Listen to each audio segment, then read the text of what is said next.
Conecta tus sentidos.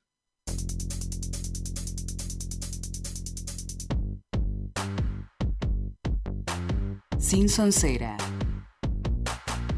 Una hora de actualidad política. Con el licenciado Mauricio Vázquez y el doctor Ricardo Urresti. Sin Soncera. Viernes de 17 a 18 horas. Sin Soncera.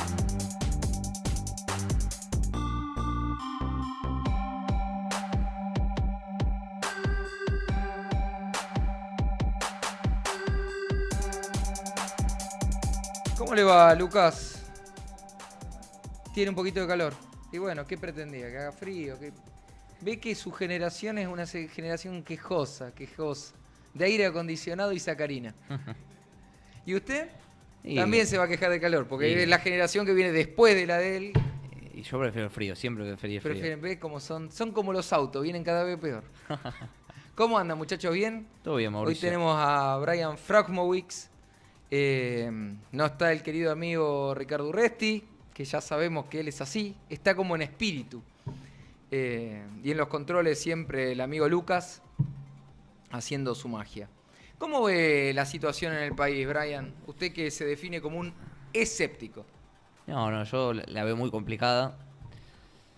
Por un lado veo en las personas, en el hombre común, una idealización de la figura de Alberto, parecido a lo que se hizo con Macri un poco en el 2016 con la Revolución de la Alegría. La veo del otro lado. Lo entiendo también porque ellos, muchos de los que votaron a Alberto sufrieron o sintieron que sufrieron el gobierno de Macri, pero creen que Alberto es una especie de mesías. Entonces podríamos decir que de alguna manera este relacionamiento con el poder es algo que cruza a la sociedad argentina independientemente de la afección partidaria, digamos. Completamente, pero ayer veía una entrevista, ¿no?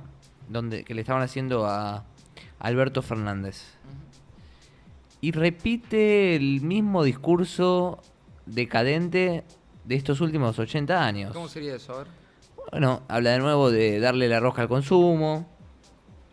Habla de nuevo de las cuestiones, ataca a los medios, dijo, no los entiendo a los medios de comunicación, ustedes me quieren hacer pelear con Cristina. Y muy interesante, ayer le preguntaban sobre el caso Maldonado, porque viste que ahora querían reabrir la causa, sí. No sé, y él mucho no quiso opinar, pero ¿sabes por qué? Porque en el 2017 hay un tuit donde dice, Alberto, déjese de joder con el caso Maldonado, murió ahogado. Entonces, estas cuestiones de la política, no de toda la política, sino de los políticos nuestros ahora, es algo a ver, y como decís vos, entrecruza a todos los partidos políticos, o un diputado que se quejaba el otro día un diputado del PRO, que se quejaba el otro día de las dietas, de los aumentos, y hace 3-4 meses había votado el aumento de las dietas. Entonces... Yo lo creo, comparto todo lo que decís. Ahora pondría el acento también en la demanda de la sociedad, porque en última instancia, si hay algo que funciona apegado a las leyes del mercado es la política. Porque el político inherentemente vende lo que el pueblo quiere comprar. Y eso, de hecho, hoy en día está incluso hasta perfeccionado. Y no estoy siendo cínico, estoy siendo descriptivo. ¿Qué quiero decir con perfeccionado? Cuando yo era chico, esto viene con las canas, empieza esa cosa de cuando yo era chico, había políticos que no decían lo que la gente quería escuchar, sino que lograba que la gente escuche lo que él tenía para decir. Tenía una serie de ideas y cuando esas ideas no habían llegado a su momento, él forzaba el momento. ¿Qué quiero decir? Si creía, por ejemplo, que Malvinas era un problema geoestratégico y la gente no lo creía, trataba de convencerlos. Hoy en día el político ni siquiera hace eso. El político lo que trata de hacer, y eso lo hemos vivido durante todo el macrismo, es escuchar. Acordate que la palabra continua del macrismo era escucho, escucho, escucho. Todavía están los carteles de la última campaña política que dice yo te escucho, yo te escuché. Escuchaba y repetía. Era como una especie de caja de resonancia de la sociedad. Entonces el político en sí no le explicaba, no lo convencía al ciudadano de absolutamente nada. Por eso digo que hoy el político perfeccionó sus técnicas de mercado. Porque ¿qué trata de hacer una marca promedio? Y no voy a las marcas de vanguardia, que traen un producto nuevo, sino una marca promedio. Trata de escuchar lo que la ciudadanía quiere y lo provee. Si la gente quiere Coca-Cola con cereza, le da Coca-Cola con cereza y se acabó. Dije Coca-Cola, no sé si esto lo podemos facturar. Nos vendría bien a todos, estamos a fin de año, un fin de año solidario. Ahora vamos a hablar de eso con Iván Carrino. Pero de fondo lo que está desnudando este tipo de política es que la sociedad no le está demandando otra cosa. No. Y si lo está demandando, por lo menos lo está demandando con una voz muy bajita o no a través de los canales correctos. Entonces, ahí hay un déficit más de la política y un déficit de ciudadanía. No sé cómo lo ve usted. Lo que me impresiona, Mauricio, es el fenómeno del peronismo, lo que hablábamos afuera, como legitimación eterna. Parece que aducir o formar parte del movimiento justicialista te da, como seguro saldrá en unos días una nota en el blog de Estudiantes por la Libertad, un cheque en blanco. Y si vos mirás el dato, la experiencia peronista del 46 al 51 fue la fiesta. Del 51 al 55 tuvo que hacer ajuste, pero es como esa utopía, ese paraíso idílico. Déjeme de ser crítico de algunos amigos que tenemos nosotros, ¿no? ¿Sabe por qué pasa eso? Porque se lo han ganado. Porque la legitimidad política se construye. Y si hay algo que el peronismo ha logrado a lo largo del tiempo y desde el día 1, o desde el día -1, es decir, antes de llegar al poder, es haber construido una mística, un relato, una historia del país, que era una historia diferente a otra historia que era la anterior. La han sostenido y la han sostenido en el poder y la han sostenido proscriptos y la han sostenido cuando pierden el poder sin estar proscriptos. La han sostenido mancomunadamente y sistemáticamente. La han ayornado. Hoy el peronismo es más de izquierda, muchísimo más de izquierda de lo que lo ha sido en sus orígenes. Por eso hoy en día Juan Domingo Perón nadie sabe quién es. Evita Montonera. Todo el mundo conoce a Evita, que ahora es montonera, una cosa que es y feminista. Falancia. Y es feminista, si hay algo que Evita no era feminista, pero claramente no es feminista. Es volver a leer a Evita, que es muy interesante, es parte de nuestra historia, habría que hacerlo como parte de nuestra historia. Si hay algo que Evita no es parte del movimiento feminista. Claramente no lo es. Ahora, ellos se han ganado esa legitimidad. Sí. Y eso es parte del juego político. Y si para hacer lo que hay que hacer en el país, que claramente lo que había que hacer era un ajuste, porque lo decíamos todos, yo no sé si había que hacerlo así, ¿no? Yo no sé si había que impactar con impuestos en los sectores productivos o había que pegarle a los viejos que ya estaban bastante golpeados, pero que había que hacer un ajuste, estábamos todos de acuerdo. Ahora, si el peronismo puede hacerlo y el resto de los partidos no, por algo no es casual. Sí, es así. Hay una construcción de legitimidad y una irrupción en lo que podemos llamar la cultura, donde el peronismo ha logrado un proceso de socialización de su proyecto en las personas que realmente es para admirar. Y Perón fue una persona súper inteligente. Claro que sí. Y los que lo siguieron y continuaron su proyecto, porque pensa uno, ¿qué es el peronismo? Porque uno puede decir, el peronismo era el del 46, era el del Montonero, era el de la AAA. Sin embargo, nunca se olvidan esas tres consignas: independencia económica, soberanía política y justicia social. Es el faro que guía y actualmente te lo siguen diciendo. Bueno, dígame, ¿cuál es el folclore que tiene, no sé, el PRO? ¿O qué folclore tiene el radicalismo? Yo me crié en una familia radical, ¿eh? Uno escucha la marcha radical, tiene ganas de agarrar una galletita de agua y cortarse el brazo de acá hasta acá. Aburrida, lenta. Ellos tienen la marcha peronista que la cantan hasta los que desprecian al peronismo. Y eso es parte de la política. Acá y en cualquier lugar del mundo y desde el principio de los tiempos. Entonces me parece que hay que hacer mucha autocrítica. Terminar con la estupidez gorila. Porque como supo decir Perón en algún momento en una excelente entrevista, peronistas somos todos. Y cuando él dice peronistas somos todos, el otro día lo dije en una charla y me dice, me puso muy nervioso. Y a los 2 minutos estaba haciendo algo digno de un peronista, que era interrumpir la charla, gritar y no dejarme hablar. Digo, ¿ves que peronistas somos todos? Digo, porque es parte del folclore nacional el peronismo. Vos fijate que llega el peronismo a decir, Este es un domingo peronista, porque es un día soleado. En lo soleado, claro. Entonces, hay una preocupación por la política y por lo público que el peronismo ha tenido con sistematicidad y todo el resto la ven pasar porque lo desprecian. Y estas son las consecuencias. Y está muy bien ganada la legitimidad de este peronismo. Ahora bien, tampoco es eterna, ¿eh? Obviamente. Y hay una cantidad enorme de expectativas puestas en este gobierno que hay que ver si puede cumplir. No, y además, el Frente de Todos es una fuerza muchísimo más heterogénea que lo que era el kirchnerismo en el 2003. Claro. Muchísimo. Hay una pugna de intereses que hasta están contrapuestas. Yo ahora quiero ver qué va a salir del pacto social. Bueno, después lo vamos a hablar con Iván. Pero no va a ser fácil. Cuando le digas al empresario que tiene que resignar un margen de ganancia. Ya se lo dijiste. O cuando, por ley se lo dijiste. Y cuando le digas... Ayer escuchaba una entrevista que le hicieron a Baradel. Cuando le digan a Baradel, muchacho, no te vamos a poder pagar la inflación, no te vamos a poder pagar más que la inflación, y el tipo tenga que ir y aceptarlo, vamos a ver lo que piensan las bases. Va a ser un grave conflicto. Va a ser un conflicto. Si usted me apura, le digo algo muy parecido a lo que dije en una entrevista hace muy poquito. La configuración política de este gobierno es mucho más similar a la alianza del año 99-2001 que el macrismo. Sin embargo, se pasaron todo el espectro político diciendo el macrismo se va a ir en helicóptero como la alianza, cuando en realidad, en eso fue, si se me permite, bastante peronista Macri, en ser el líder de una coalición que abrió muy poco el juego. En cambio, esta coalición de gobierno tiene tensiones desde el origen, que son muy parecidas a las que tenía en su momento Chacho Álvarez con De la Rúa.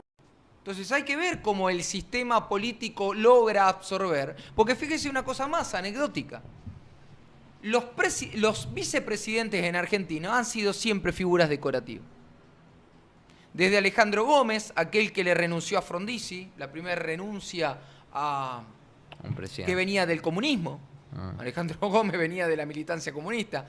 Fijémonos, porque la historia se repite, usted lo sabe mejor que yo, primero como tragedia, luego como farsa. La de Chacho Álvarez, otra renuncia que sí fue fatídica, rompió el andamiaje institucional, salió impune de esa irresponsabilidad Chacho Álvarez. De hecho, parte del sector político lo premió. Y ahora... La de Cobos. ¿Cómo? Cobos no fue renuncia, pero fue... Ah, bueno, la de Cobos no votando la 125 y quedando en el ostracismo.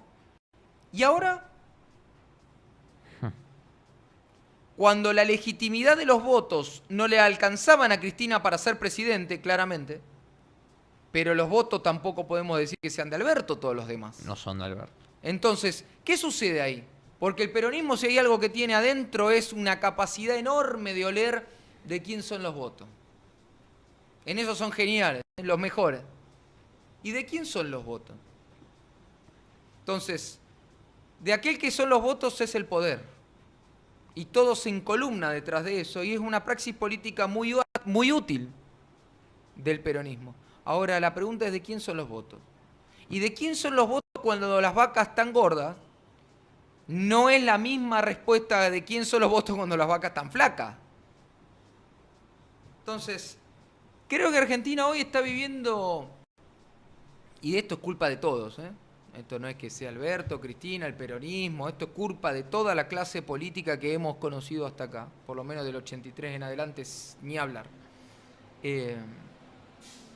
Estamos viviendo un momento institucional, no solo económico, porque todos hablamos de la economía, porque como bien dijo Juan Domingo Perón, la víscera que más duele es el bolsillo. Pero creo que en términos institucionales estamos viviendo uno de los momentos más peligrosos desde la vuelta de la democracia. Muy peligroso, muy peligroso. Relajamos un poco, volvemos con Iván Carrino y la economía. Lucas.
volvemos de una tanda rockera.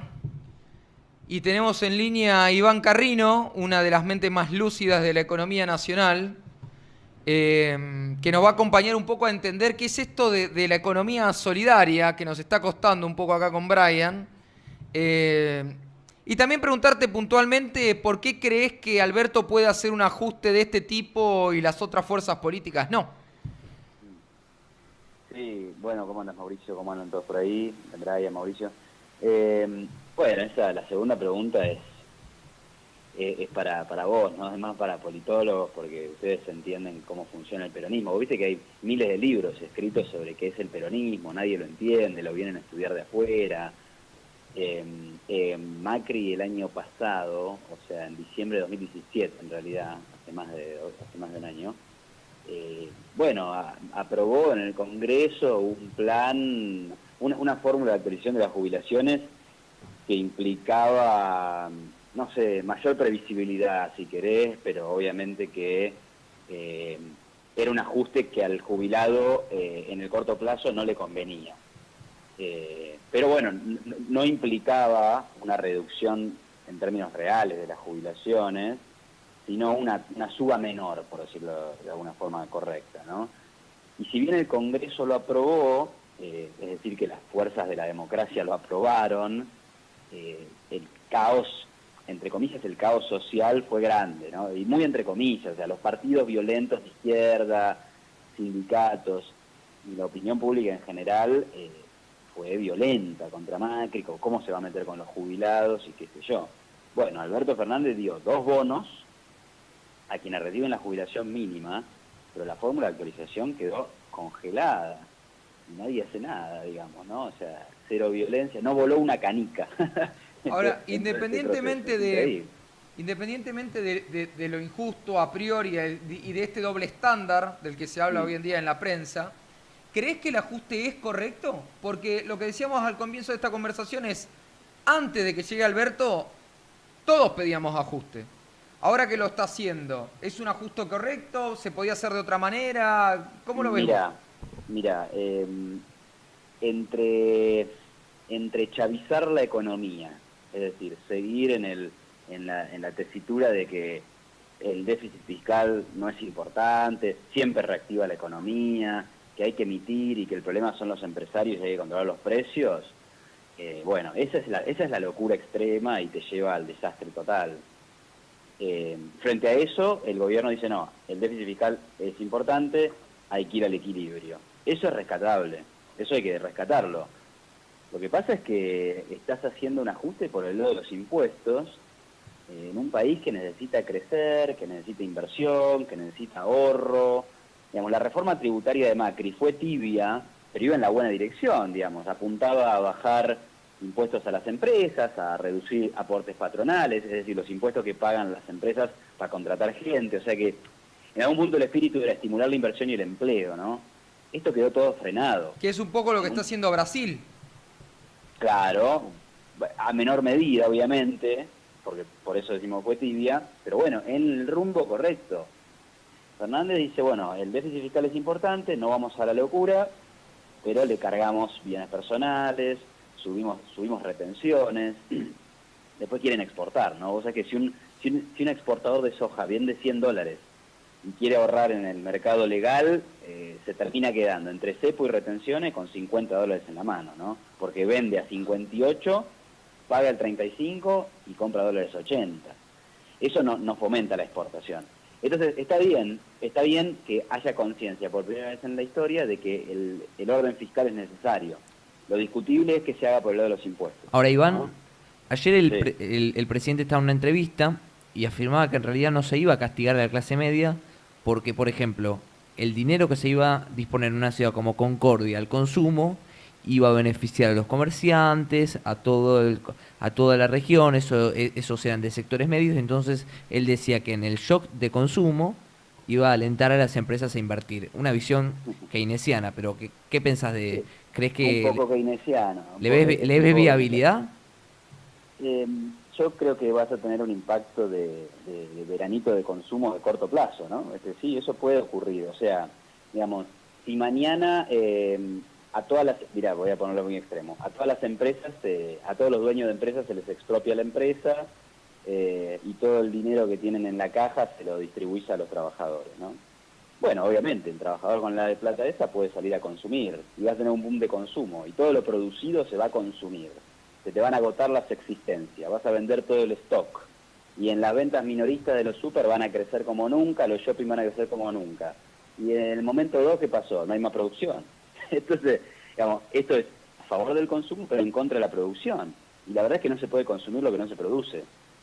Entonces, guarda con el consumo, ¿no? Esta idea de que el consumo reactiva todo. Mentira. O sea, vos lo que haces es favorecer una cosa pero a expensas de la otra.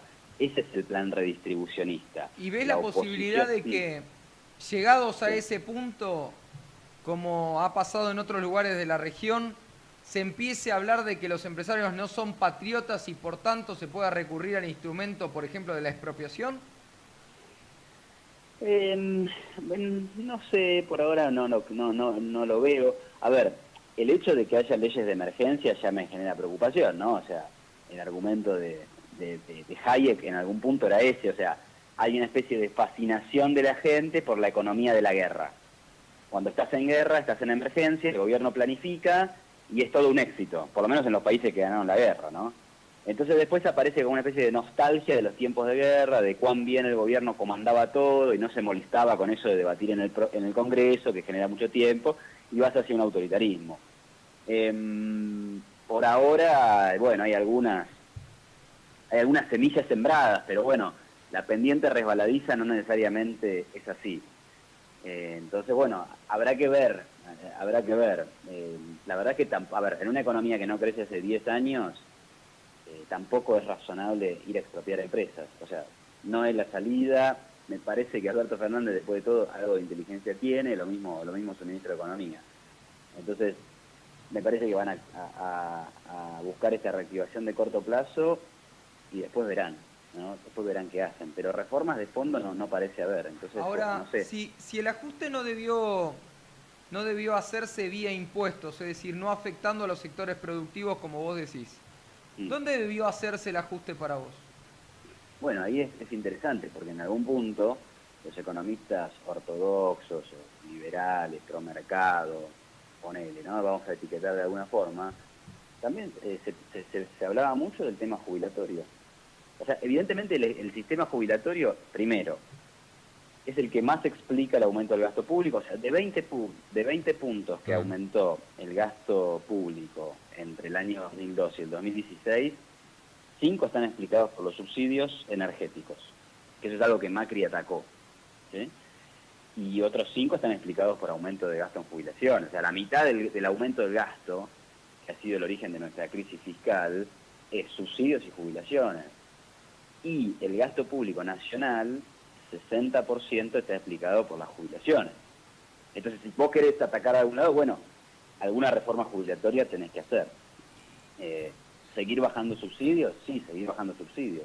Tocar el sector público en términos de empleo, y también, de los 20 puntos esos, 2,5 fueron en aumento de gasto de funcionamiento del Estado, es decir, sueldo de diputados, nuevos empleados administrativos, burocracia, etcétera, ¿no? Alberto dice que el plan contra el hambre tienen que financiarlo de alguna manera y que son 100.000 millones de pesos, perdón. Daniel Arroyo dijo que eran 60, pero tomemos la cifra más grande de Alberto, 100.000 millones de pesos. Es el 2% del gasto público de este año. O sea, el año que viene es mucho menos en porcentaje en 100.000 millones de pesos, ¿no? 2%. No hay 2% del gasto donde tocar para asistir a los que tienen hambre, digo. Sobra plata en el Estado para financiar eso sin tener que aumentar los impuestos, ¿no? Bueno, hay lugares, ¿no? Y Iván, ¿es verdad, volviendo al tema jubilatorio, que el sistema, que el fondo está quebrado, que hay papeles y no hay dinero real?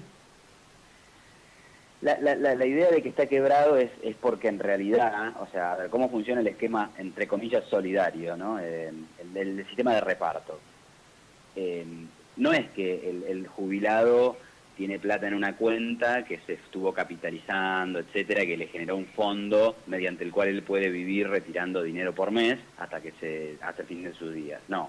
En realidad el jubilado hace los papeles, se jubila y empieza a cobrar dinero que le pague el Estado. Ahora, ¿de dónde debe sacar el dinero el Estado?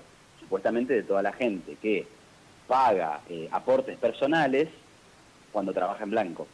O sea, a toda la gente que trabaja en blanco le sacan el 11% de su sueldo y eso financia las jubilaciones. El 11% del trabajador más creo que otro 11% que paga el empleador. Bueno, ese 22% no te cubre todo el gasto en jubilatorio. O sea, esa es la idea de que el sistema está quebrado. Yo cobro 10, pero tengo que pagar 20. Entonces, ¿cómo se financia esa diferencia? Bueno, con IVA, con ganancias, con otros Para que esto impuestos cobra funcione, el Estado. entonces, habría que lograr un crecimiento de la masa de trabajadores en blanco y un aumento de los salarios.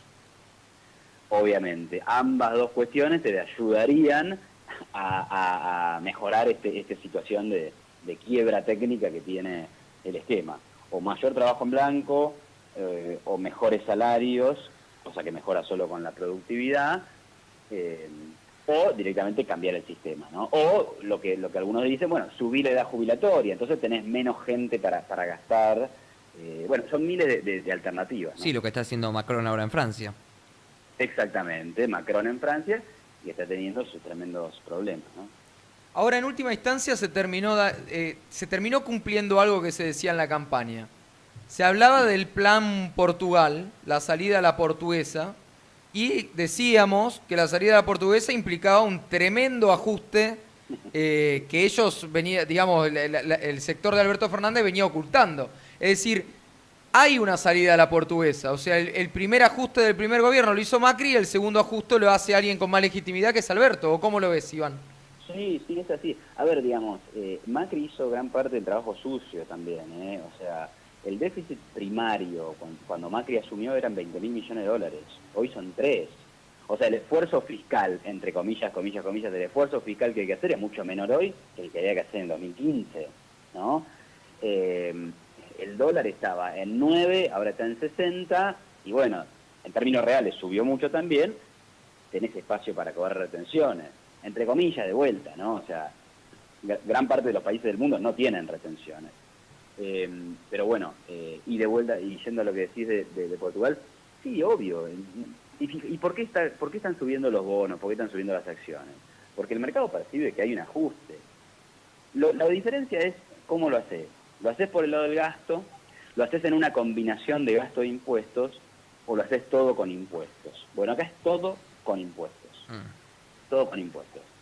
Pero eso al acreedor le da la seguridad de que si más o menos recaudan estos nuevos impuestos, bueno, me van a pagar. Entonces los bonos están subiendo porque hay confianza o expectativas de que la renegociación de la deuda sea exitosa. Iván, bueno, para no sacarte mucho más tiempo, y sabemos que no haces futurología, pero ¿crees que por delante podemos estar a las puertas de una nueva gran crisis o crees que estos 4 años manejando las cosas así, Alberto los completa sin mayores sobresaltos? Bueno, no soy bueno para pronosticar grandes crisis, pero yo creo que van a tener un primer año donde van a vender una recuperación del consumo, se les va a permitir, la inflación probablemente también baje y la economía rebote algo, porque cayó mucho también. Pero sin reformas estructurales lo que veo es una economía que languidezca, ¿no? O sea, no hay espacio para las tasas chinas de crecimiento de Néstor Kirchner, eso es lo que no veo. Veo una economía en decadencia. Y sigue en decadencia porque no hay incentivos para invertir, ahorrar y producir. Entonces, de la decadencia no se sale con este plan. Ahora, crisis fenomenal, tampoco veo, porque las cosas que te llevan a las crisis fenomenales, que son el gran déficit fiscal, el gran déficit por cuenta corriente, hoy no están. No estaban con Macri el año pasado, este año, y no están ahora tampoco. Entonces, bueno, en ese sentido se ha mejorado un poco, y eso te previene de la crisis que nos atacó en 2018. Eso sí que fue una mini crisis de las grandes que ha tenido Argentina. Ahora, Iván, ¿y el riesgo y el posible riesgo de default? Y bueno, pero es que fíjate vos, Argentina ya está en una especie de semi-default, los bonos ya incorporaron en sus precios las expectativas del default más negativo, y sin embargo ahora se está recreando la confianza. Y el gobierno de alguna manera se movió por las malas, porque ha subido impuestos, pero en el sentido de evitar ese mega default. Va a haber una renegociación. Entonces, obviamente, los bonos decían, yo te pago 100, no te va a pagar 100, te va a pagar 60, 70, a más años. Pero si haces una negociación y te dan la mano, y bueno, evitaste el default. Entonces, ya está. Lo peor ya pasó en ese sentido. Te hago la última, Iván. Me quedé reflexionando todo lo que compartiste. ¿Crees que de alguna manera, un poco así como espontáneamente, y no sabemos bien por qué, pero se puede afirmar que el peronismo finalmente un poco aprendió? Pero es que, Mauri, yo hoy estaba terminando un artículo. Los peronistas fueron los primeros en llevar la inflación al 40% anual y los primeros en arrollarla por 10 años. Fueron los que congelaron precios, fueron los que liberaron todos los precios en los años 90. Fueron los que aumentaron el gasto en jubilaciones y ahora te lo congelaron de la noche a la mañana. ¿Qué sé yo? Son hábiles, son bichos de la política, ¿viste? Se adaptan a las circunstancias. Y probablemente, si tienen ese rebotecito económico, les vaya bien en las elecciones de medio término. Ahora te digo, hay una especie de... Hay una resistencia igual, en términos de gente que quiere instituciones, que quiere bajos impuestos, que quiere una economía más libre, que hoy ya no es mínima y marginal. Entonces, en ese sentido, me parece que podemos ir hacia un futuro de alternancia en el poder, donde el peronismo tenga una expresión más progresista de izquierda y el macrismo o el futuro de Juntos por el Cambio sea una especie de más de derecha, ¿no? Bueno, me parece que podemos ir hacia ese mundo en la política de acá en adelante, ¿no? O sea, Iván, no es que el peronismo ganó para siempre. Estuviste en nuestro primer programa, estás en el último del año, por lo menos, seguiremos el año que viene. Te agradezco muchísimo haber compartido tu conocimiento con nosotros. Bueno, abrazo, Mauricio, enorme. Un fuerte abrazo, Iván. Feliz año para todos. Chau. Vamos a una pausa y regresamos. Digital. Creativa. Musical. Adaptable. Uptown Radio. Conecta tus sentidos. Comienzo de espacio publicitario. Baxsa, empresa distribuidora de gas en constante crecimiento, desde sus orígenes hasta la actualidad. Conoce más ingresando a nuestra página web www.baxsa.com.ar. Baxsa, al alcance de todos. Kyoto Sushi, en Recoleta, el mejor sushi al mejor precio. Delivery, Takeaway. Hacé tu pedido todos los días a partir de las 11 de la mañana, llamando al 2122 7976 o por WhatsApp al 11 28 60 38 33. Kyoto Sushi, pensado para vos. ¿Has buscado alguna vez un hotel en internet? ¿Has visto la cantidad de precios diferentes que hay para la misma habitación? Trivago te ayuda a comparar los precios de más de 700,000 hoteles en más de 175 páginas web. En vez de perder tiempo y dinero, Trivago te lo hace fácil para que encuentres tu hotel ideal al mejor precio. Solo entra a trivago.com y escribe tu destino. Hotel Trivago. Guante, desde 1928, líder en calzado. Conoce nuestras sucursales en Avenida Santa Fe 1602 o vení a nuestros locales de Unicenter Shopping, Abasto Shopping, Distrito Arcos Premium Outlet, también en Portal Patagonia, Neuquén, Portal Rosario, Rosario Santa Fe, Nuevo Centro Shopping, Córdoba. Ingresa a www.guante.com.ar. Por calidad. Por variedad. Por convicción. Porque rinde. Porque te da más. Cada día. Más gente. Elige Querubín. Querubines. Es la marca que elijo yo. Vos. Los chicos. Los grandes. Él. Ella. Nosotros. Todos los días. Querubín. La marca argentina que elegimos los argentinos. Arriba Cabrales. Arriba Cabrales. Café Cabrales. Significa buen café. Desde Radio Taxi Satelital nos comprometemos en brindarle a nuestros pasajeros un viaje seguro y confortable. Llámanos las 24 horas al 4931-1500. Radio Taxi Satelital, tu mejor elección. Vení a Multiplex. Si no vas al cine es porque no querés. Todos los miércoles a mitad de precio. Entérate de nuestras promos en cinexmultiplex.com.ar. Fin de espacio publicitario. Uptown Radio. Desde Estudio Molière. Recoleta. Buenos Aires. Argentina. uptownradio.com.ar. Conecta tus sentidos. Volvemos. Mucha risa en este corte.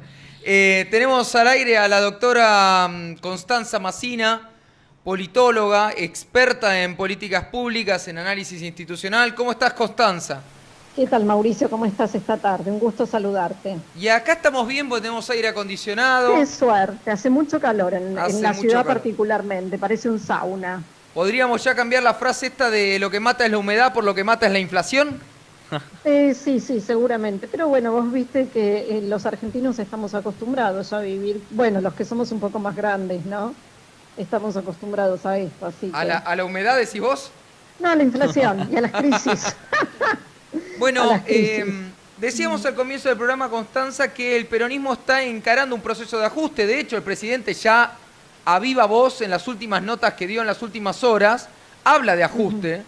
Y dice, si lo que estoy haciendo es tal y tal cosa es un ajuste, entonces estoy haciendo un ajuste. Y lo que decíamos es que de alguna manera el peronismo se ha ganado la legitimidad social de poder hacer este tipo de cosas. ¿Cómo lo ves vos? Mira, varias cosas. En primer lugar, no sé si es legitimidad social, sí te diría que es la legitimidad de las urnas obtenidas en las últimas elecciones, tanto en las PASO como fundamentalmente en las presidenciales de octubre. Lo cierto es que el peronismo es muy bueno construyendo relato y contrarrelato, ¿no?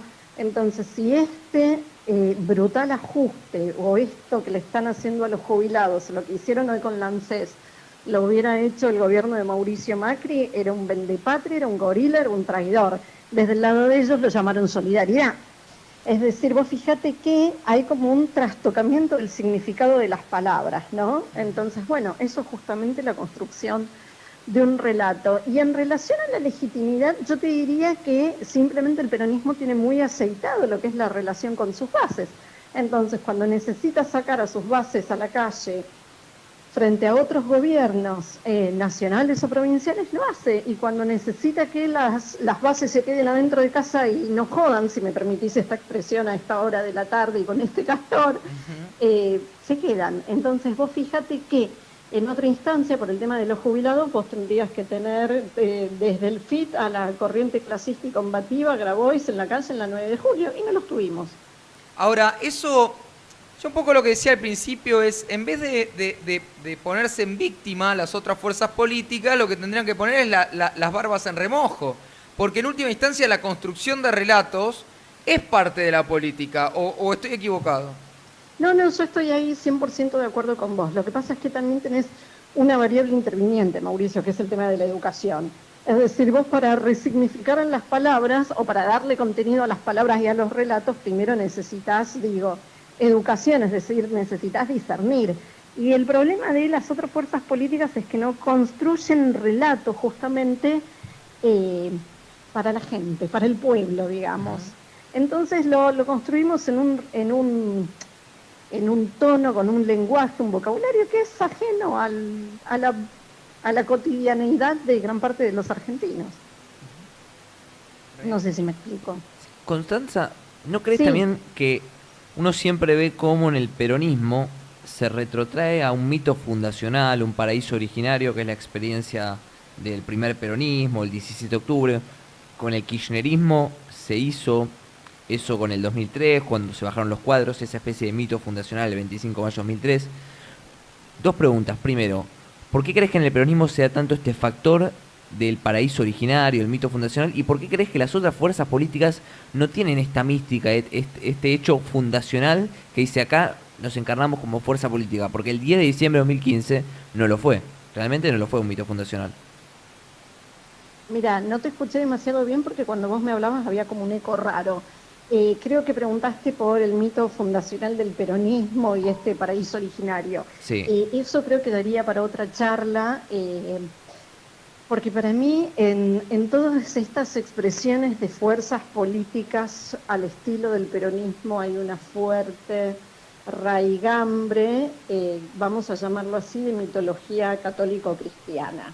Entonces, el líder peronista siempre se elige como el salvador que viene a salvarnos, ¿no? Al mejor estilo de la Navidad peronista, digamos, ¿no?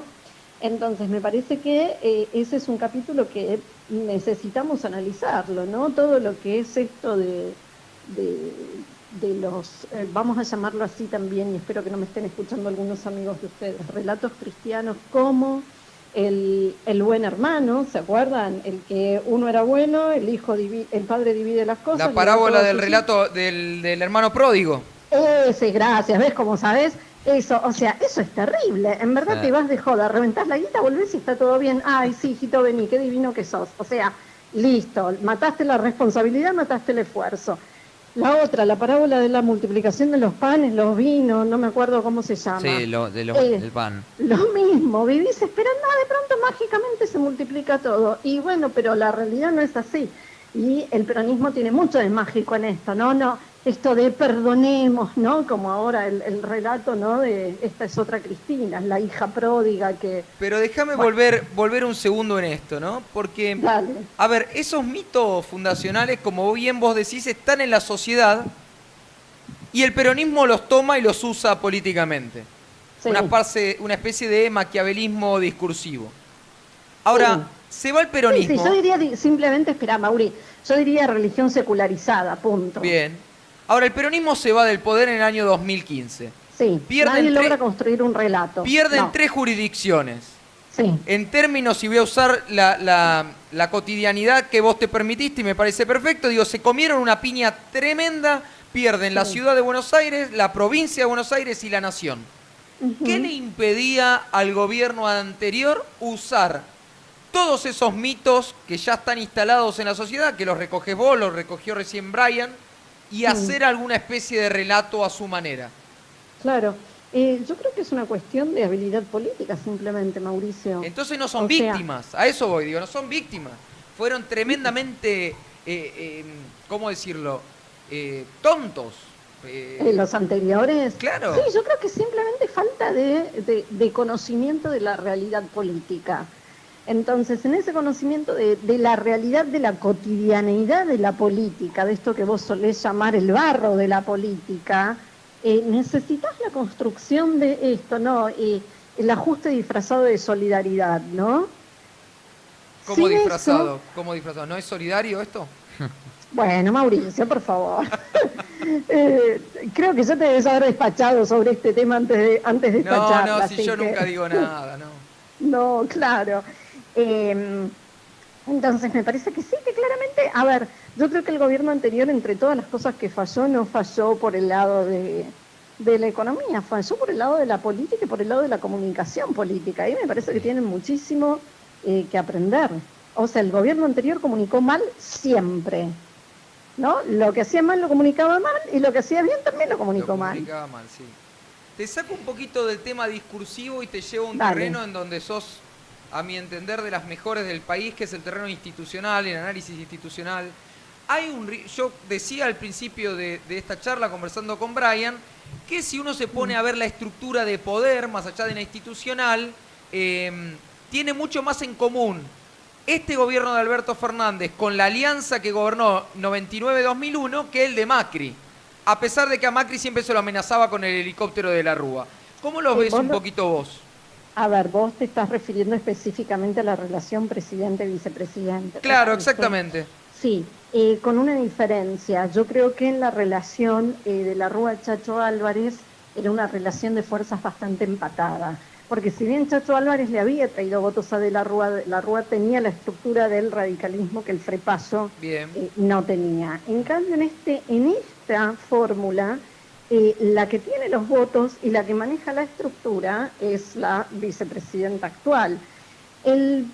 presidente no tiene, más allá de su muñeca política y su capacidad de negociación, digamos, y su conocimiento del peronismo, no mueve lo que mueve la vicepresidenta, con lo cual, a ver, yo te lo dije muchas veces, Mauri, el diseño de nuestro sistema institucional tiene todas las características que llevan a que el vicepresidente traicione al presidente. Por eso, en general, los presidentes no eligen vices que les puedan hacer sombra, ¿sí? Porque y en este caso el presidente ni siquiera eligió a su vice, sino que el vice eligió al presidente. Claro. Exactamente. Entonces, si yo te lo pongo al revés, la vicepresidenta no elige a un presidente que le pueda hacer sombra.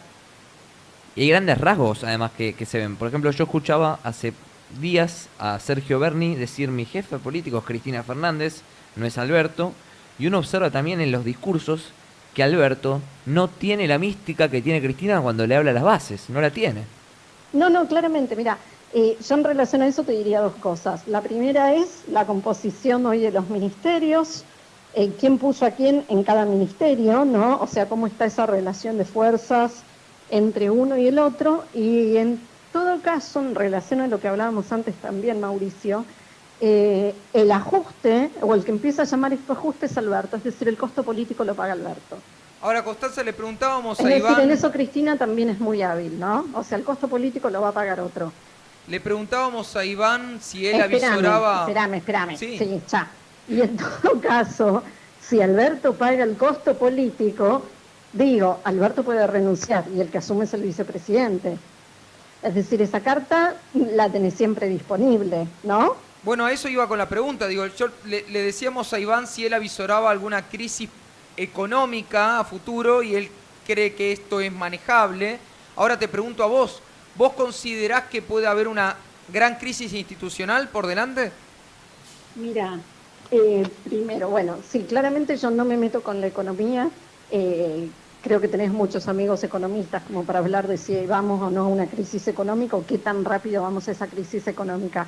De alguna manera la crisis institucional está a la vuelta de la esquina, porque el peronismo no sabe gobernar sin plata.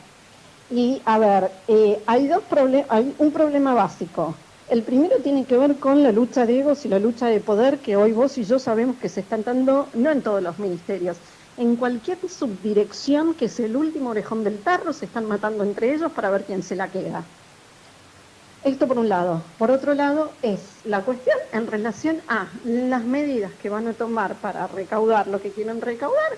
Si gastan lo que prometieron que van a gastar, igual no les alcanza. Bien.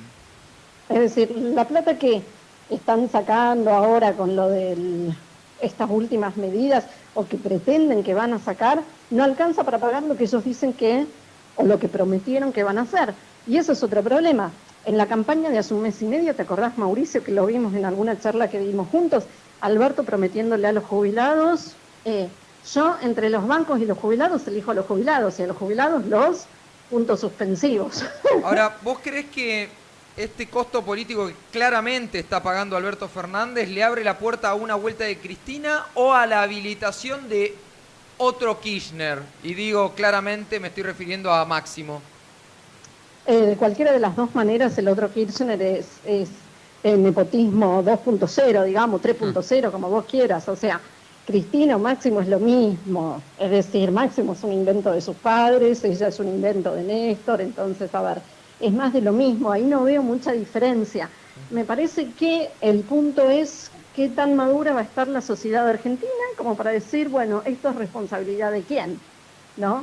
Digamos, en un acto de madurez de nuestra sociedad, yo te diría que las últimas elecciones sirvieron para dirimir pacíficamente conflictos que están sucediendo en gran parte de la región.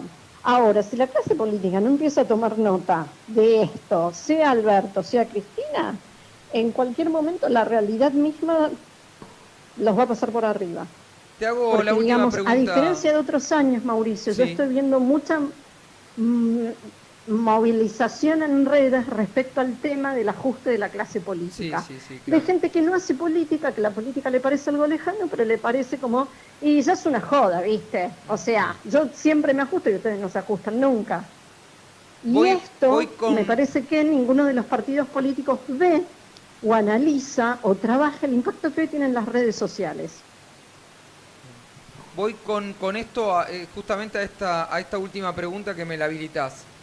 Hablaste de la palabra madurez, hablaste de madurez de la sociedad. ¿Cuán madura ves a la clase, a la oposición para enfrentar esto? Y en simultáneo y prendido a esta pregunta, una siguiente que es, ¿ves la posibilidad de que aparezca un outsider por cansancio de la clase política actual? Sí, claramente. A ver, la posibilidad de que aparezca el outsider está...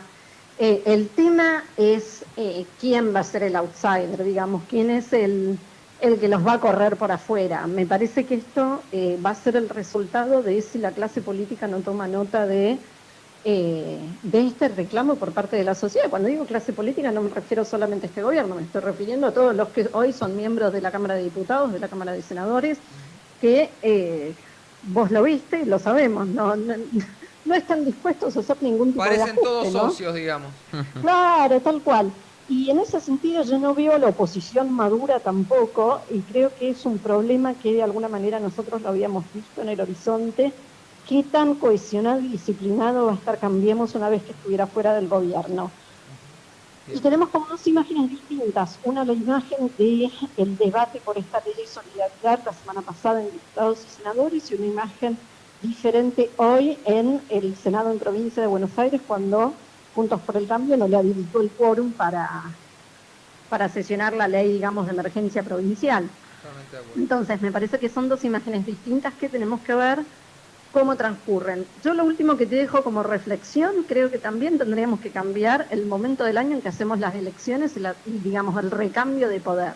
Digamos que el 10 de diciembre es una mala fecha. Sí, totalmente. Porque el 10 de diciembre nos agarra a todos como 2 días antes de Navidad, te metieron la ley de solidaridad y estamos todos cansados, estás pensando en Papá Noel, en llegar a vienen fin las de año, vacaciones y se olvidan. y vienen las vacaciones y te olvidaste. Bien. Eso por un lado. Y el otro punto es, si hay recambio, al 10 de diciembre no hay receso en las cámaras. Bien. Me explico, o sea, no hay extraordinaria, no tiene que haber los años que haya recambio presidencial, pongamos que se sesiona durante todo el año, muchachos, no hay extraordinarias, nada, no hay vacaciones. Nos sacan del aire, te quiero agradecer profundamente, estuviste por favor, en el primer ustedes. programa y estuviste en el último y con un análisis siempre certero. Muchísimas gracias y Gracias nos a hablamos. vos, Mauri. Dale, Un abrazo cariño, grande. Chau, chau. gracias. Bueno, nos vamos, Lucas, y volveremos el año que viene.